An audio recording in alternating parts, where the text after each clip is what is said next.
keeps people distracted so they can't see what's coming. And the world keeps people ignorant so when it comes they don't know why it came. The Bible says that Satan is the god of this world. But you don't have to take my word for it. They tell you in plain sight. Is that a gang sign? Have you, Oh, like you don't know what it is. You don't know what that is. I have no idea. You don't know. Jimmy Fallon doesn't know. David Letterman doesn't know. We don't know. All the comics and show business don't know what this is. Right? Yeah. What is it? Come on, Jimmy. Seriously, the time is up. People are hip to this kind of stuff. I'm here tonight to blow the lid off it, to be the whistleblower. I'm sick and tired of the secrets and the lies.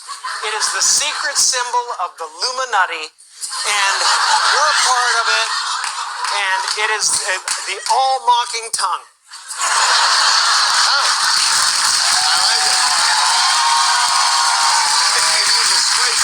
Of the all-mocking tongue. And I'm sick of it. I want everybody to be in on the joke, man. You know what I mean? For years now, talk show hosts, people on television, people in sitcoms have been hired by the government to throw you off the track, to distract you, to make you laugh and stuff like that, make you happy and docile so you don't know what's really going on. You know? Matthew chapter 23, verse 15. Woe unto you, scribes and Pharisees, hypocrites! For ye compass sea and land to make one proselyte. And when he is made, you make him twofold more the child of hell than yourselves. All are being programmed into accepting the beast system that is all around us without even realizing they are accepting it more and more every day.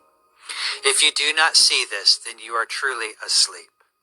I pray if you are asleep and at least hear what we are saying, so that you will come out of this sleep and start to read the words of Yah and come back to the flock.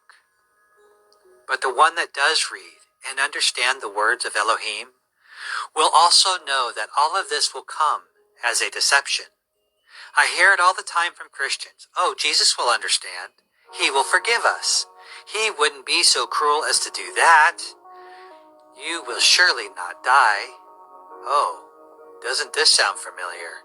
Genesis 3:4, and the serpent said to the woman, He shall not surely die. I mean, with artificial intelligence, we are summoning the demon.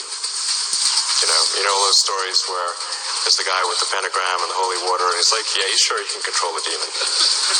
Didn't work out. This is what they look like. There are two of them. These are from our lab in Burnaby in British Columbia. From the outside, they look like giant black monoliths, big metal boxes, about 10 feet on a side, 12 feet tall. And they are powered, they have a fridge inside them, a refrigerator that cools these chips to almost absolute zero. Just a wisp, a fraction of a degree above absolute zero. Hundreds of times colder than interstellar space. Amongst the coldest and most isolated and extreme conditions that humans have ever been able to engineer. These fridges, interestingly enough, which are called pulse tube dilution refrigerators, have a thing called a pulse tube, which emits a sound roughly once per second, which sounds eerily like a heartbeat.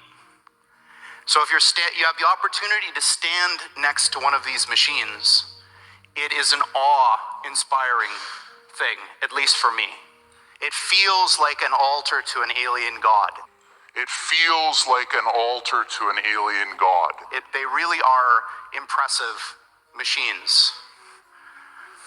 At the heart of this big box is a tiny chip about the size of your thumbnail. And on this chip resides all of the wonder and magic that makes this thing go.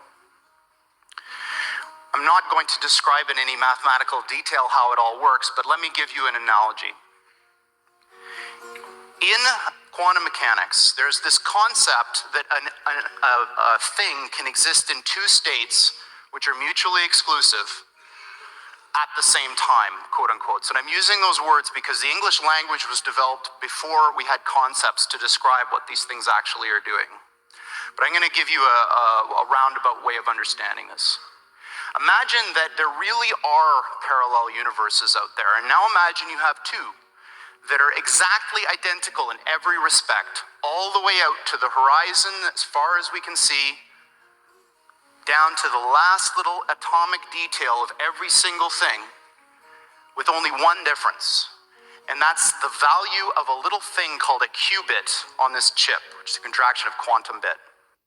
Notice the language that this man is using. A cubit, that is from the Bible, a measurement that the word is used way back in ancient times. Guess when? When Noah was building his ark, and that's what all this is. Everything is what they were doing in the days of Noah. And that's exactly what Jesus said. He said the last days would be just like the days of Noah, repeating themselves all over again. And that qubit is very much like a bit or a transistor in a conventional computer. It has two distinct physical states, which we call 0 and 1 for bit. In a conventional computer, these are mutually exclusive. That device is either one or the other and never anything else. In a quantum computer, that device can be in this strange situation where these two parallel universes have a nexus, a point in space where they overlap. And when you increase the number of these devices, every time you add one of these qubits, you double the number of these parallel universes that you have access to, until such time when you get to a chip like this, which is about 500 of these bits, you have something like 2 to the 500th power of these guys living in that chip. So the way I think about it is that the shadows of these parallel worlds overlap with ours. And if we're smart enough, we can dive into them and grab their resources and pull them back into ours to make an effect in our world. Now, this may sound very odd to you and bizarre, and in fact, I am using language that a normal theoretical physicist probably wouldn't use, but this is, what I'm telling you is absolutely correct and in line with the way that these things actually work. We've been doing this for some time now. We've been doing this for some time now. They are summoning the demons, just like Elon Musk says. They've made deals with demons. Where do you think they get this knowledge from?